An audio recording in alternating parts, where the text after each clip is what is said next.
So, this is going to talk about ornamental plants in the 19th century in century garden and what we in Sweden called tapetgrupper.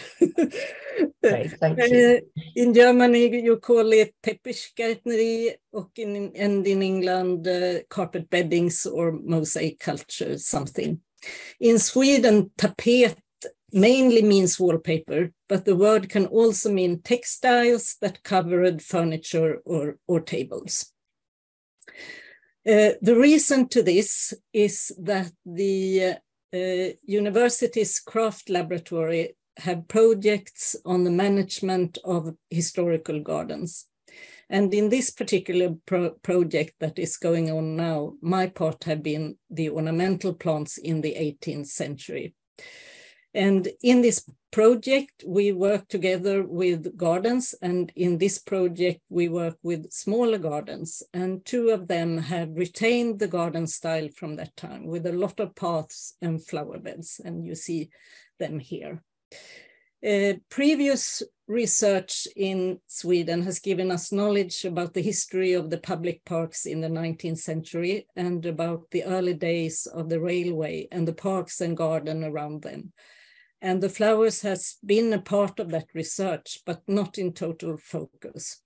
In my part of the project, we look only at the ornamental plants to deepen our knowledge about them. Handbooks in gardening and garden magazines from the 19th century has been studied to see the development of the flowering garden as well as the management of them. And I didn't say that before, but I worked earlier as a gardener and garden antiquarian at open air museums. So I'm very interested also of the management. In the project, we visited some gardens with tapetgrupper today and interviewed the gardeners also. And the history and, and development is similar to that in other countries. So I will just make some historical remarks and then take examples of some gardens today with their history and the choices that they made and conclude it with an uncertain future.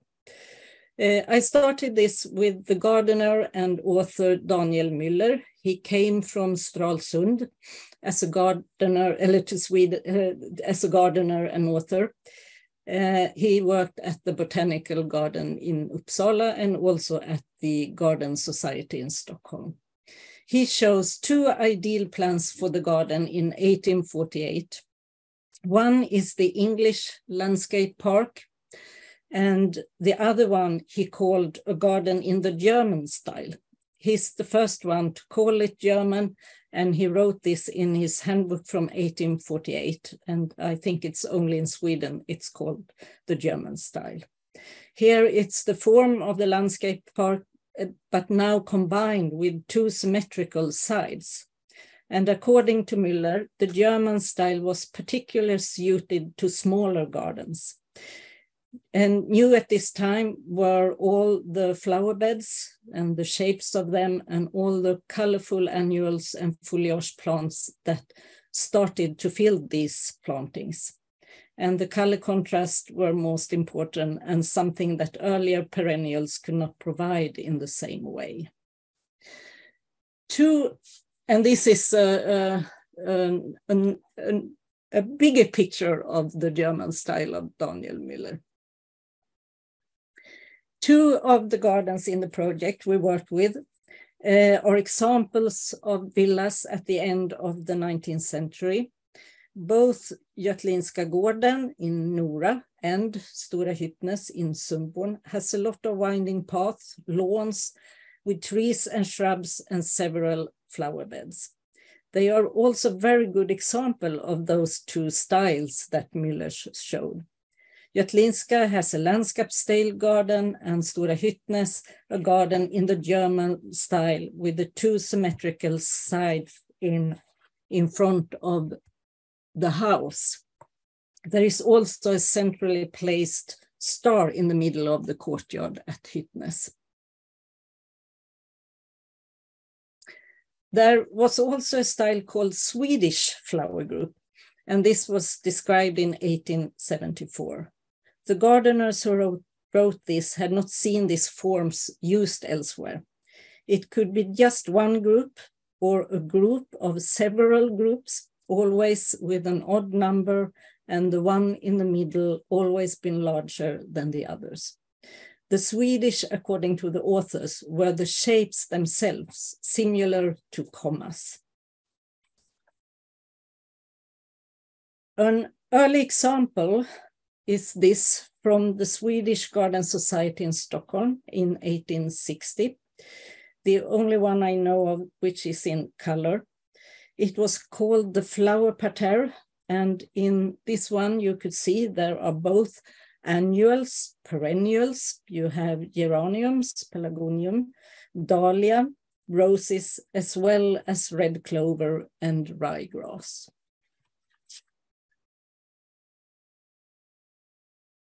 Another example is from the Garden Society in Gothenburg.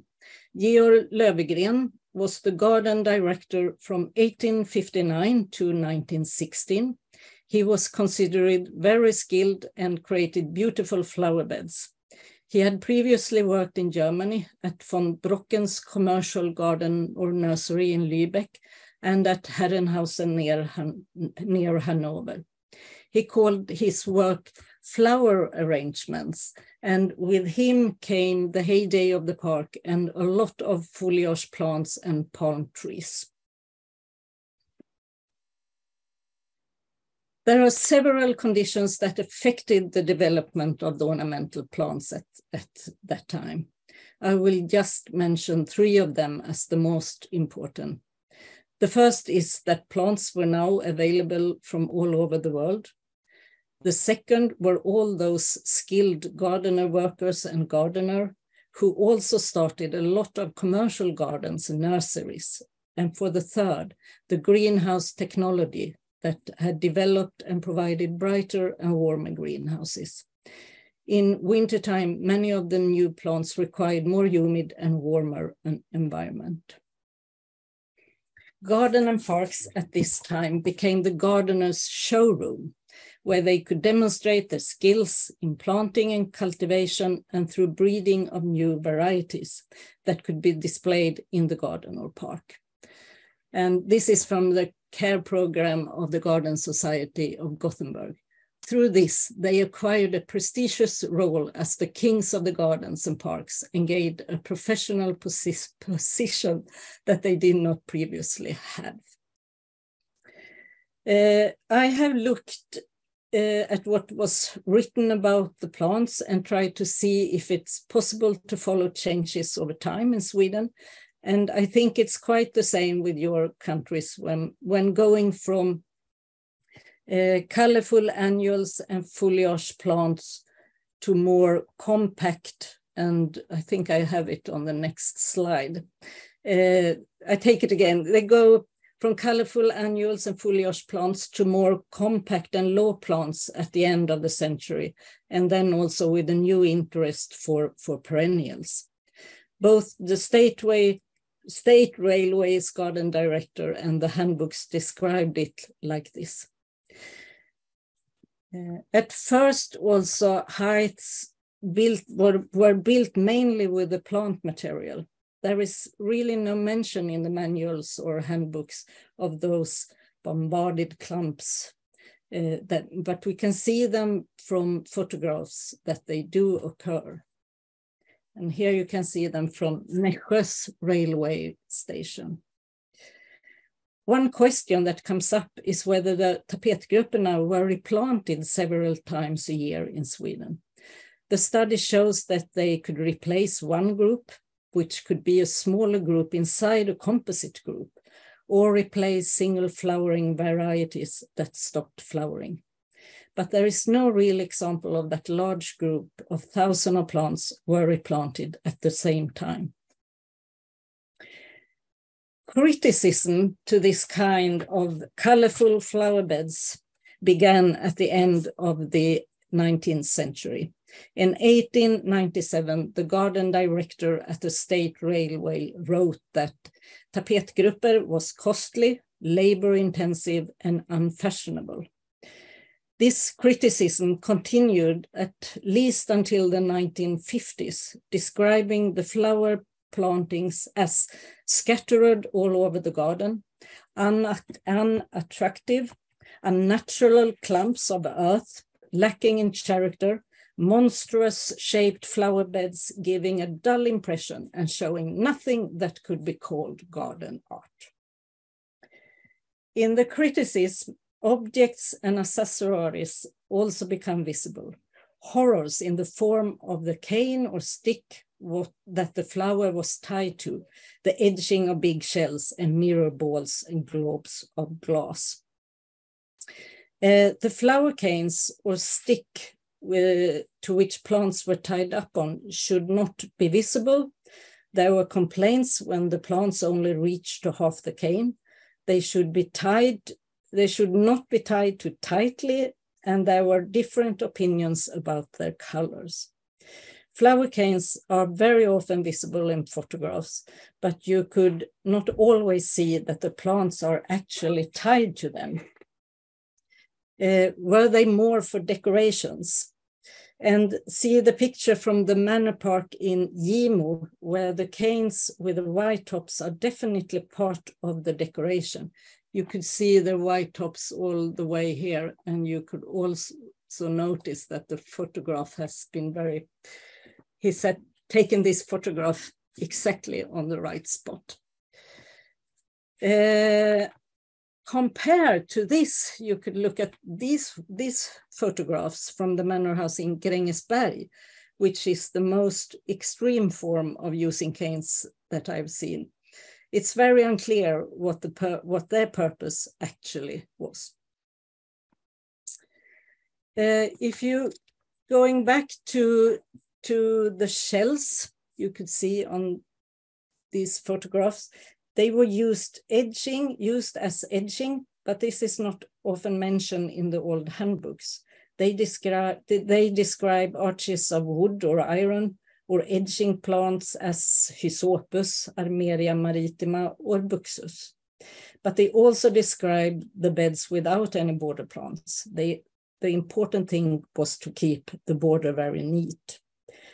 The shells are visible in the critique, but also in photographs from the time. Strombeskiga, now protected by CITES, so you can't sell and buy them, appears in many photographs from the period, both in parks and private gardens. Both Götlinska and Stora Hyttnes still have their shells. Stora Hyttnes still has the catalogue of the firm of Henrik Seinov, which sold shells, mussels, and corals in Stockholm at the time.